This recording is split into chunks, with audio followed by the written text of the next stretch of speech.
And literally, the Battle of the Pacific was when Great Britain left the stage as the world's dominant power. It was not just a turning point of the war, but the moment when the British Empire gave way to the American Empire. Can you elaborate on this geopolitical shift and how this played out in this battle? It was really accentuated later in the war, as the war in Europe was ending, and Churchill was doing his best to keep Great Britain as one of the three powers, along with the Soviet Union and the United States. But you remember, at the time, throughout the 17th and 18th and 19th centuries, I should say, everything was about naval power. And Britain was the nation that sent it ships around the world. So in the process, they claimed all these land masses for themselves, and they became colonies. And that's one of the ways that Great Britain grew as a nation.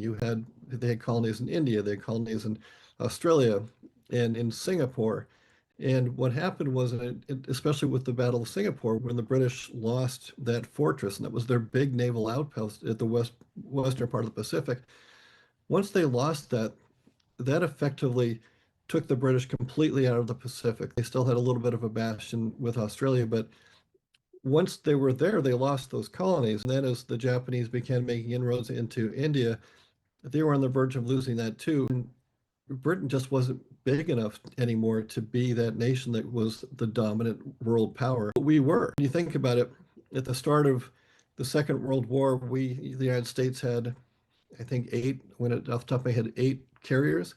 We built 35 aircraft carriers during World War II, which, in addition to building planes and trucks and other kinds of ships and submarines and, you know, getting uniforms for men and all those kinds of things, the might of the U.S. was just overwhelming compared to what with Britain. And literally, the Battle of the Pacific was when Great Britain left the stage as the world's dominant power.